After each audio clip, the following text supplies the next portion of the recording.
there folks, welcome to the channel. I'm glad you could make it. It's officially dragon fruit season, and in today's episode, we're going to talk about how I deal with a particular issue that happens at the start of every season. I'm talking about first buds. Now you may not have this problem, but for me, out of the 150 plus varieties that we have in the ground, the ones that seem to flower first so far have been self-sterile, whether they are the Costa Ricensis, the polyrhizis varieties, whether they are the hybrids that we have, they all seem to be self-sterile. And self-sterile dragon fruit requires relatively fresh pollen from a completely different variety in order to set fruit. There's a couple ways to achieve that. One of the ways is just let it happen naturally. Let some sort of a pollinator bring fresh pollen into your yard and then pollinate your dragon fruit naturally, or source pollen from a completely different variety and then hand pollinate the plants. I particularly like to hand pollinate because it ensures that you have a good pollination and increases your chances of fruit from your first buds. So we need to get our hands on some pollen. I'm going to tell you a quick story about where I live and dragon fruit and how it relates to this pollen situation. I think you'll get a kick out of it. In Panama, dragon fruit grows incredibly well. It loves the tropical and subtropical climate. The rainy season it thrives in, and that's when it's generally setting its fruit and flowering. And then the dry season it doesn't mind. So you will generally find dragon fruit plants all over the place. People's yard, in the wild, along fence lines. It's absolutely amazing. But what many people don't know is that dragon fruit in Panama is just starting to gain some attention. I'm talking as recent as 3 to 4 years. Many people who have dragon fruit plants that just happen to be growing naturally in their yard keep them because they like the flowers and they like the way the flowers smell, but have rarely ever seen that plant set fruit. And those who have seen the plant set fruit rarely ever eat it because the fruit has always been, recognized as something that was poisonous and maybe left for the birds. That is until about 3 or 4 years ago. A buddy of mine lives a couple hours away, started off as a dragon fruit collector, and he eventually grew his collection so big that he started to entertain the idea of commercial production for dragon fruit, which is tricky in a country that is really unfamiliar with dragon fruit.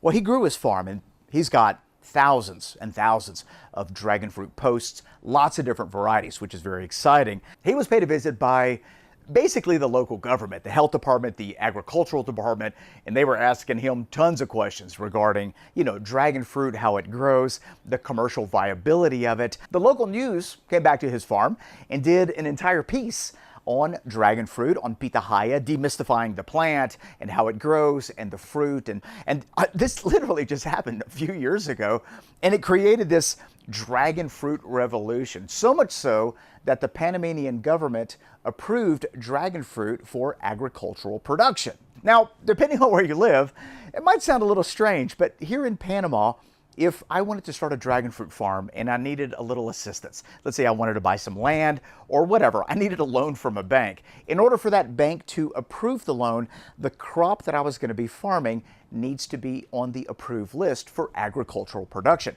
And for the first time in the history of Panama, dragon fruit made that list. I mean, this is absolutely monumental. And what we're seeing for the first time ever is lots of little dragon fruit farms popping up all over the place. Now, most of these farms are producing dragon fruit for exportation, primarily to Spain, Italy, Portugal, France, Europe, things like that. But people are starting to see dragon fruit more readily available during the season. Supermarkets, local, farmers markets, things like that. What's better than all of that, though, is the awareness that this has brought to the local Panamanians. I mean, they're getting incredibly excited about learning about the plant, the fruit, how to cultivate it, the different varieties that are available in the world, and wanting to grow it at home. And honestly, this is just the beginning. It's incredibly exciting for dragon fruit in Panama. I believe that right now, this is the genesis of the dragon fruit movement. And I can't wait to see what's going to happen in the next, 5 or 6 years. It's going to be absolutely remarkable. I'll tell you this story because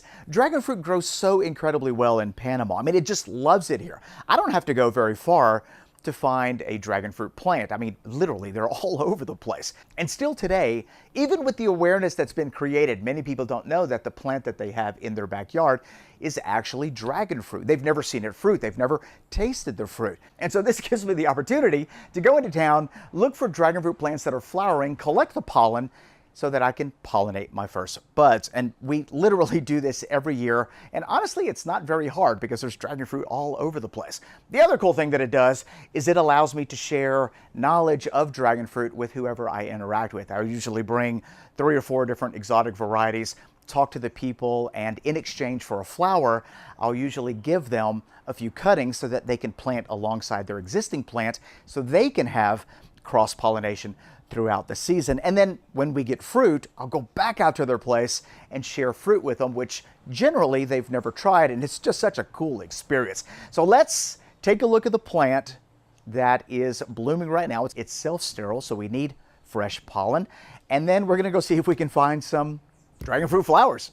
All right, this is one of the hybrids that we have, Cocoa 3. It's always first to produce flower. Check this out, 2 weeks to go.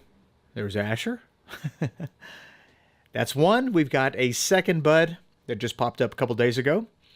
And we've got a third and fourth bud right there on the end of those branches. Those were a day or two old. And then a fifth bud. And this plant is literally just getting started, but we have no pollen. So what I do is I typically go out and look for a variety in town that's blooming. This flower's already bloomed. So what I'm looking for is a flower bud that's about to open up. So notice we have this one right here. Beautiful pitahaya flower, but it's not quite ready.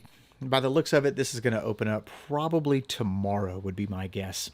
But the one behind it, you can see that one right there. That's in someone's yard. That's opening up tonight.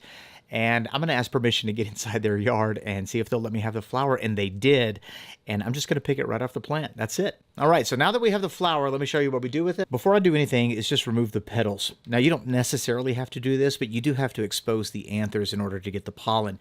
And so I just find it easier to remove all the petals. If I'm going to be doing this on the dragon fruit flowers that are in our orchard, I'm not going to remove the petals. I'm just going to extract the pollen, with the flower intact. But in this case, all I want is the pollen. So now that the anthers are exposed, we're going to bend the pistil back and cut the pistil off. I do not want the stigma, that little part right there at the very end, to steal any of the pollen that we're trying to keep. And I get it. It's probably insignificant, but this is what I do.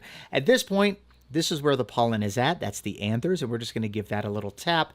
And we're going to continue to tap that gently until we feel like all of the pollen has been extracted from this flower. Now, some dragon fruit varieties will produce more pollen than others. Regina and Sugar Dragon are great examples, great pollinators, whereas Godzilla, on the other hand, doesn't really produce a lot of pollen.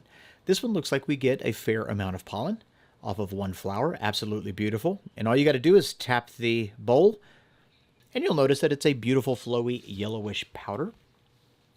If you wait until the morning time to extract pollen from your flowers, sometimes the bees will get it first.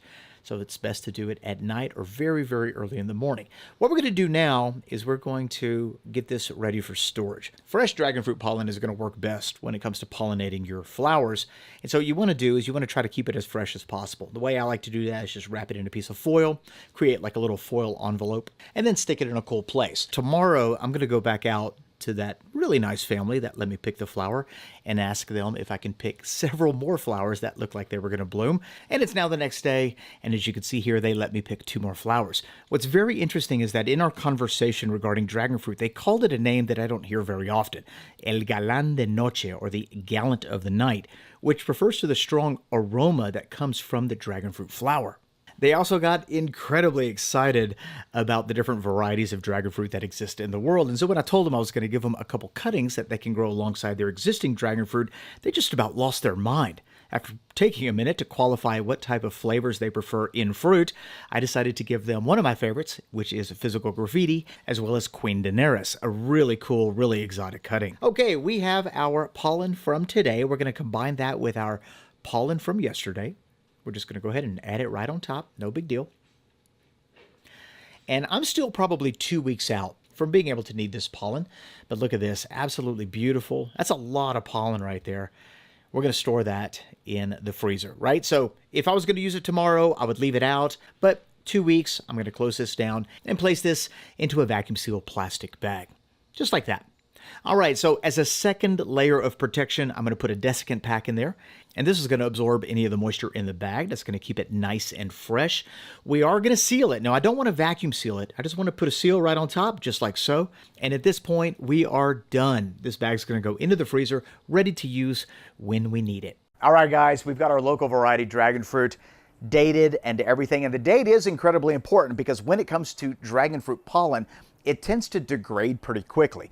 If you have 2-week-old pollen, that's going to be better than 3 or 4-month-old pollen, right? And one way to keep it fresh, desiccant pack in a vacuum bag, just sealed, kept in the freezer. Now remember, this is just to get us started. We're going to use this to pollinate our hybrid variety. And as those flowers bloom, we're going to extract the pollen from that variety, and now we have a continual source of pollen that we're acquiring right here from our orchard. Every flower that blooms, we're going to pull the pollen from it.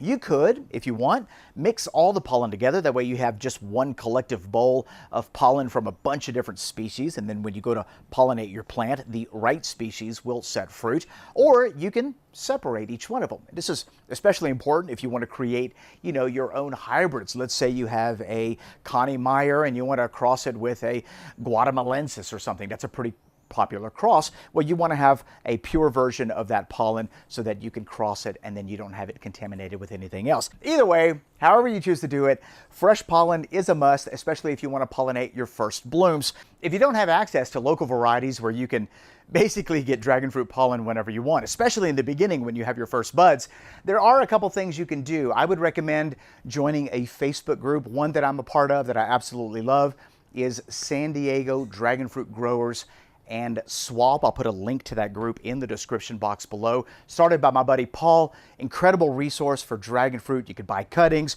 You can get, pollen from other collectors and other growers as well. If that doesn't work, you can also buy it online. I'm sure there's lots of places that sell dragon fruit pollen, maybe, I don't know. But a few years ago, we bought some dragon fruit cuttings from Wallace Ranch out in California, and I noticed that they sell dragon fruit pollen. So that might be a place where you can buy some dragon fruit pollen. I'll put a link to Wallace Ranch in the description box below. I hope you can get your fresh pollen for your dragon fruit first blooms. If you have any questions, leave them in the comment section below. And if you enjoyed today's episode, please give it a thumbs up. And don't forget to hit that subscribe button and that notification bell for more content like this. Right now, there's a lot of really incredible things going on in our orchard. Like I said earlier, we have a little over about 158, 159 varieties. Let me know in the comment section below if you'd like to see a little walkthrough where we talk about each one of those varieties. It might be a bit of a lengthy video though. And for those of you asking about the orchard, it's been a journey. 3.5 years. We're into it. A lot of different varieties, and there are definitely some things that I would have done differently. We're going to make a video where we outline each one of those things. Matter of fact, we're in the process of building a second orchard, and there are a lot of things I would not do the same. Matter of fact, some of the things that we did when we first started actually stunted the growth of many of our dragon fruit, and I don't want you to make the same mistakes I did, so be sure to stick around for that video. Thanks a lot for watching, guys. We'll see you in the next one. Bye-bye.